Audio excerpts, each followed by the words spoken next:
I have a panelist with me. I follow her columns all the time. She's an incredible, prolific writer on healthcare issues. But Lillian Hughes is the Oregonian homeless and mental health reporter for the Kaiser Family Foundation. The Kaiser Family Foundation is the independent source for health policy, research, polling, and news. Today, we're going to discuss an article that Lillian wrote that this bowled me over. This is an article that she wrote on January 2nd, 2025. And for many rural women, finding maternity care outweighs concerns about abortion access. And it's really a very incredible, pivotal point that she's going to be discussing. But she actually wrote about someone, Cheyenne McCoy, and what she had to go through and endure to get care for preeclampsia, obstetrical care that would save her life. And she had to travel to do it. But I'm going to open it now. And Lillian, just tell us about this article. I mean, it really grabbed me because we are so focused on abortion in the country, but we don't even talk about some of the basic maternal health needs. Absolutely. Thank you, Colonel, for having me today. Just to be super clear, I am the Oregonian's homelessness reporter now. When I was reporting that article for Kaiser Family Health News, that was in a previous life as a freelancer, and then it took a while to get it up on the airwaves. But anyway, yeah, the story was really started for me when I heard about an attempt of the Oregon legislature to try to do a better job providing abortion care more broadly across rural parts of the state, because though it's a very protective state for abortion, Oregon, like many states, doesn't have a lot of access for abortion care in the rural areas of the state. And then as I dug into the issue and started talking to people living out there, they were like, well, you're kind of missing the point. Like, the thing that we're most concerned about is maternity care and maternal care. And I think, some people will say abortion care is part of that. So fine. I think that's possibly true, but it's also true that these folks were wanting to have a baby and not being able to find the care for that. And there's a really large number of people in that situation. And one woman I talked to, it really stuck with me, where she said, I think that people are more moderate on abortion here than you might think, even though it's a conservative community, but they're not going to make compromises where they're taking public money to fund abortion care if they're not getting the benefit of better maternity care, which is a high priority for people in those areas. Yeah, that's really an important point, to highlight. It's, great, that you're going to, have us, look at abortion care rights, but for our regular maternal care, preeclampsia, it's a constellation of different features, high blood pressure. The person can actually have swelling. It's a sudden weight gain or, edema, particularly around the face and the hands where people come in. And they also have protein in the urine. And that means that the kidneys are not functioning. The kidneys are actually filtering through proteins that should be stopped. You should be able to keep those in your body. They have a low platelet count below 100,000 is one of the normal things that you see. But it can happen anywhere anywhere after the 20th week, but the 24th to the 27th week are critical. And what the horrible thing about this is that there's really no cure for it. It's delivering the baby. And it has to be done with someone who knows about preeclampsia and is actually administering the correct medications and taking care of the mother in the right way. And so the result could be that the person has seizures, a stroke, and even death for the mother and the baby. So this is a crisis situation. Yeah. For you to have to get into a car, and especially if you're a single mom or whatever that's going on, you have to drive 25 miles, and in your article, 700 miles, right? Yeah. And this was. Yeah, 100%. And this was it's 45 miles from this particular place over a mountain pass, which in the winter in Oregon is almost undrivable. So there is an emergency room in this town, but there's no obstetrician on staff anymore, which is common now in a lot of rural communities, as I'm sure you know. So that is one of the things they were saying, is that it's one thing to have an emergency room, but for something like preeclampsia, which is incredibly dangerous and something that, really you should have a specialized medical professional looking after you, as you've just said, that is something that you don't want to have to drive 45 miles to get, especially, on a what could be dangerous highway, depending on the weather conditions. And then the other thing that I was hearing from the women I spoke to who'd recently had children. They were also saying like they weren't necessarily, and I don't want to say this as an accusation because I don't know anything about the care provided at that particular hospital, but they weren't necessarily satisfied with the care they were getting. And so this woman ended up making the decision to drive even further, 2 hours away, to Boise, Idaho, where there were obstetricians on staff. And what was crazy to me is the abortion thing comes right back into it when you start talking about Idaho. Because of the abortion ban in Idaho, they've lost a lot of fetal medicine providers. So sort of the expertise, the regional expertise in that area had gone down because of the laws in Idaho, even though those weren't the laws in Oregon. And then it was compounded by the fact that this small town Oregon facility had closed their birthing center. So it was all kind of this perfect storm where on the one hand, they were more concerned about maternal care, but actually the laws around abortion care in the neighboring state had affected the level of maternal care they were getting as well. Yeah, that's really an interesting point. So those interstate differences can actually really compound the problem and make it worse, from what you're saying. And when you were talking about going over the mountain pass, the 45 miles, I was thinking about the snow and all that. And one of the other things that can happen is that you have visual problems with preeclampsia. Yeah, you'd And have to have someone drive you. services, so it's like a Yeah. perfect storm. Yes, You know. 100%. Yeah. I think the other thing that was interesting about the intersection of the two issues of sort of pregnancy care and abortion care was that the Planned Parenthood in the main Planned Parenthood in Oregon, there's two Planned Parenthood organizations here, but anyway, one of the bigger one did open a new Planned Parenthood center that was closer to this small town where the women I spoke to were living. So abortion had sort of become more available. They built it there because it was close to the Boise metro area. And in doing some research, this didn't kind of come into the story, but I found that had actually happened in a bunch of places around the country. So protective states had built abortion care facilities like as close as they could to cities and non-protective states to give more people access. And that was just also this funny sort of, I don't even know what to call it, but it was just like an interesting situation. Like it gave these people more access to one type of care. And Planned Parenthood, of course, does a lot of things beyond abortion, right? Like they're always saying that, but it's true. They provide a ton of options for care. And actually some, I forget the numbers, so I won't quote them, but some relatively small percentage of the procedures they do are abortion procedures. So I do think it's probably a benefit to people in the area to have a Planned Parenthood clinic there for a whole bunch of reasons. But it was interesting that it's like this rural community did end up having like the side benefit of having the Planned Parenthood clinic built there, but it was only built there really because of the laws in Idaho, not because of the laws in Oregon. Yeah, because there was one thing that was really kind of an interesting thing. Oregon's Baker County Health Department was looking at this issue of mobile units and whether a mobile unit would be advisable. And it was really interesting how they analyzed that and took a look at the potential of using mobile units. Maybe go on a little bit about that. Sure. Yeah. I mean, they were interested in the idea of a mobile unit because they thought it would be a good way to reach outlying areas with better education about things like birth control and sort of just best practices around health, all sorts of health, including reproductive health. But they were concerned that if they were required by the state to include abortion care as one of their services, people would avoid using the mobile unit for anything else because they would be seen in their conservative community as having access to an abortion, even if that's not what they were doing. So they were worried that the stigma of the mobile unit even offering abortion would be a problem. But I heard what you were saying. That's very interesting.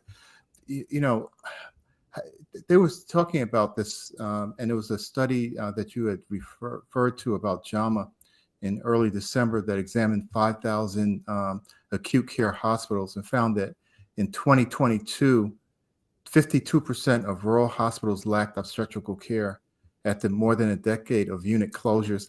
And it's like, are we paying attention though? Is this something that, we can put, stuffed animals downtown for, events for, holidays. We can do all kinds of things. And it's like, well, we really need to be paying attention to some of the basic needs of people, especially in the rural communities, because the access issue is well documented. We know it. and they said 2/3 of people in maternity care deserts are in rural communities. So, we know it's there. So, what do you think we should be doing? Is it that we need to have more advocacy? We need to be writing our legislators? How do we solve this problem? I mean, the problem is obstetric care, like a lot of types of medical care, doesn't make a lot of money. And so the numbers don't add up when you're talking about the number of people in a small rural community who are giving birth. I mean, we know that a lot of rural communities are getting older, not younger, and the birth rates are going down. That's true in Baker County. It's true in a lot of rural counties. And so it doesn't pencil out for healthcare providers that are trying to make ends meet. So I think it's like a lot of things, including in education, which is another area I've reported a lot on, where it's a service and we have to decide as a society, is it a service that we think should be available to everybody regardless of where they live, or is it a service that should only be available in places where it makes monetary sense? I think that in cities, my understanding, and somebody could correct me on this because I haven't done a ton of deep business reporting for obstetric care, but like obstetric care isn't the moneymaker usually. But in cities, there's enough people through the hospital for that service that it does pencil out, right? It makes sense. It's a needed service, obviously. And they can make it make sense, but the numbers don't make sense in rural communities. So the answer from, the back office where you're trying to figure out, well, how do I make all this make sense with my various, hospitals in my network, is to consolidate and have, okay, well, this size population can go to this one and this size population can go to this one. But then they're not taking into account that mountain pass, right? Like 45 miles on a straight highway in Iowa in the summer is really different than 45 miles over a mountain pass in Oregon in the winter. So I think that is a part of rural care that is often missed, is like it's one thing to look at the numbers on paper and it's another thing to try to live it. Yeah, and there was also a relationship. It seems like with Planned Parenthood with Ontario, there was a clinic that was on the border of Oregon, and that that's the Planned Parenthood clinic I was mentioning. Yeah, and that it seems like that's something, but still, it's still a distance. it's that still people a have to distance, and I travel. think again Yeah. it depends on what service you need and who you are. One thing that was interesting was I spoke to a doctor who's quoted in the story and didn't want to be identified at all because they were so concerned about their safety living in a small conservative town. This wasn't the same town. This was a different town in Oregon. Because that doctor was offering abortion services. And their belief was that the people who most needed those services locally were the ones who were least empowered to get it somewhere else. So these were people who couldn't necessarily drive an hour and a half to a Planned Parenthood clinic that was, even nearby, let alone drive 3 hours to a place that was, much further out. And those were people, she was saying, the doctor was saying, who only would, they would only get that abortion care that they needed if they were able to get it at their local clinic, because that was the only access point they really had to healthcare.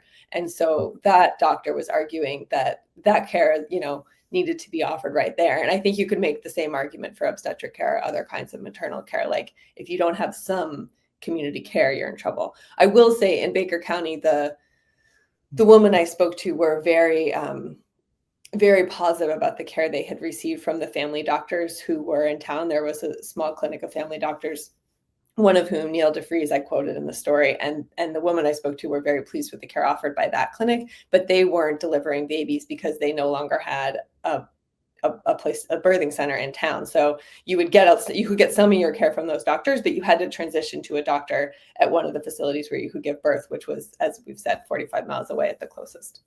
Mm-hmm. Yeah, and that also puts a financial burden right on the Yes. person that actually is trying to seek the care.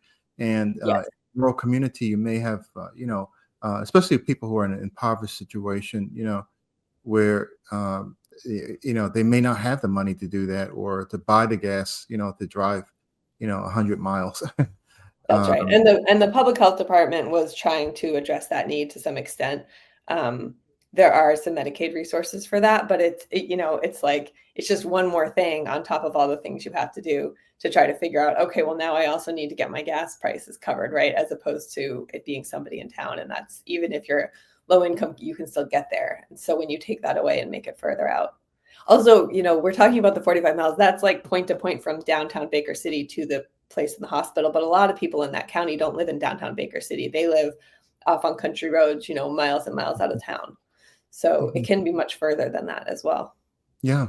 And one of the things that was kind of scary too about there was this discussion where they were in your article, you were talking about a doctor who was talking about giving care, was mentioning another doctor in another section of the state, but they were fearful for their lives, for their families' lives, because people might target them because of providing care, which further diminishes people's likelihood of wanting to practice there. But is there something that we're missing as far as protecting these providers as well? That's a great question and not something I've done a lot of reporting on, but that doctor was definitely fearful. And really, the doctor that I spoke to in Baker City said more or less the same thing. He'd made the choice not to provide that care because he was worried he would essentially lose his job or lose the trust of his patients if he did. So it was interesting to me to find a doctor in a different part of the state who'd made a different choice, but for essentially the same reasons. But yeah, so that is something that because I know some people who are OB/GYN providers, and they're pretty much scared, of providing services now, because if they go from one state to another, the laws change so radically that they are afraid of their practices, about being put in jail for providing care. That was another part of the issue with the Boise, Idaho facility losing providers and having the laws that they have, because the doctors I spoke to in Baker City said, if we have somebody who's pregnant and doesn't necessarily want an abortion, but there's something going on with the pregnancy and the pregnancy may have to be terminated, they don't necessarily have the same access to care in Boise that they used to. So instead of going 2 hours to Boise, they're talking about going all the way to Portland, Oregon, where they could certainly get the services they needed, but that's, an extra couple hours away. I don't remember exactly, but I think I drove almost 4 hours to get out there. So, I think it's just a clear example that federal laws do impact people where they live, regardless of the state law. The state laws have an effect, but so do the federal laws. They have an effect even in places where the state has a different, has a different law. I don't know if I Yes. made sense there. Yeah. So, I guess there's legislation out there now that's going to be addressing some of this. I know communities, as we're going forward, and will try to, overcome some of the difficulties that people are facing right now. But I just still feel for all the women who are out there that, like, having preeclampsia and you have nowhere to turn. This is, it's just unconscionable. We're one of the richest countries in the world. And we have to start really thinking about how we're spending our money and, what it's going towards.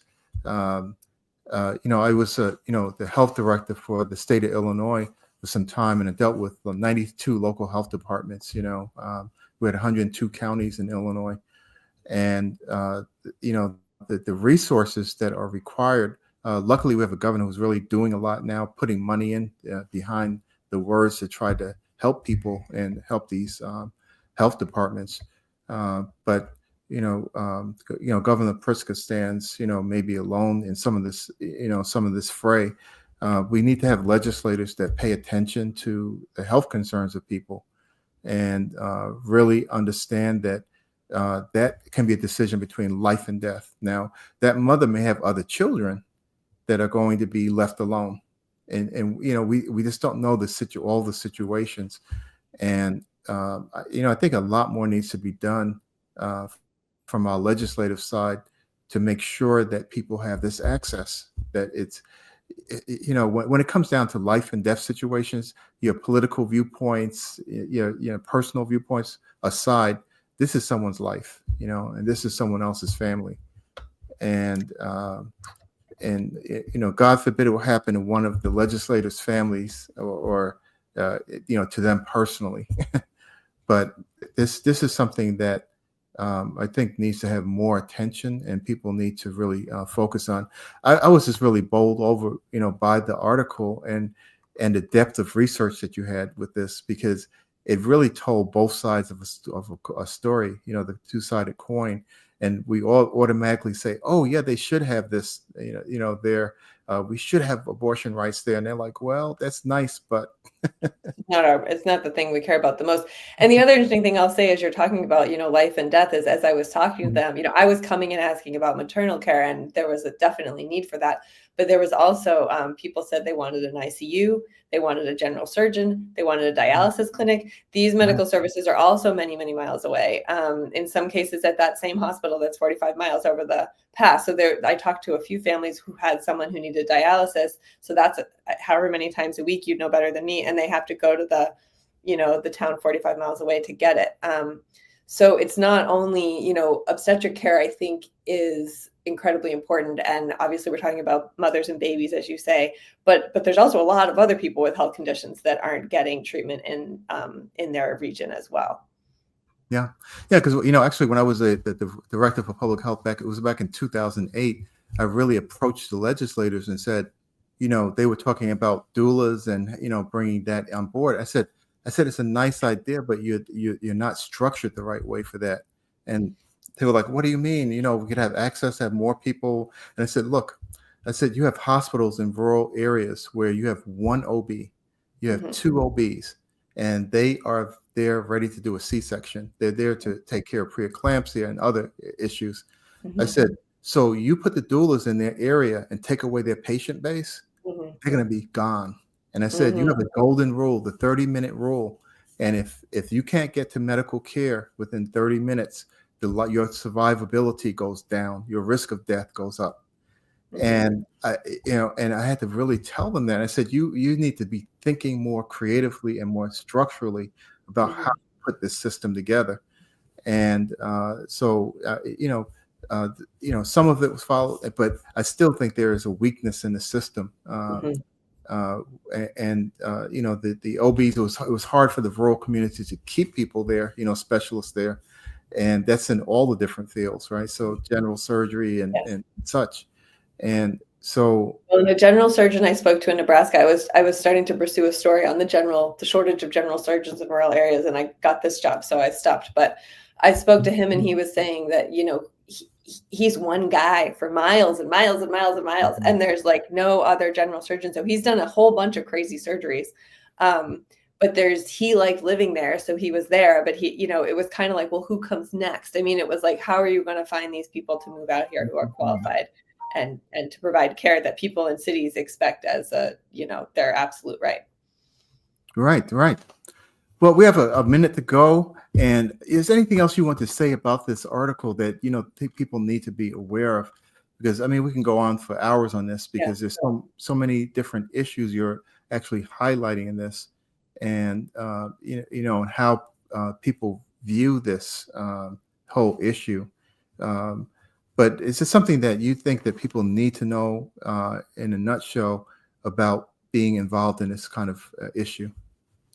I'll just say that I'm so grateful, especially to the young women who shared their experience with me. I'm someone coming in from out of town, and they took the time and gave me the trust to tell me their side of the story. And I was incredibly impressed with how well it had been thought through. And I think often, especially in national media, it's easy to kind of dismiss the opinions of people who live in rural areas or who are young or who are fill in the blank, not sort of people in power. And I was grateful to them for talking to me. And I think we should ask them what they think as we're making policy. I think that doesn't happen enough. Absolutely. That's right. You get the end user involved. Yes, exactly. Yeah, but Cheyenne McCoy is a superstar. Yeah, totally. But Lillian Hughes is always a pleasure. Like I said, I follow your articles because you're really hitting some really extremely important ones, especially with healthcare on the block right now with public health and all that coming up. But we are going to stay here, stay tuned. We have another show coming up, and America's Heroes Group moves forward. Okay, thank you, Lillian.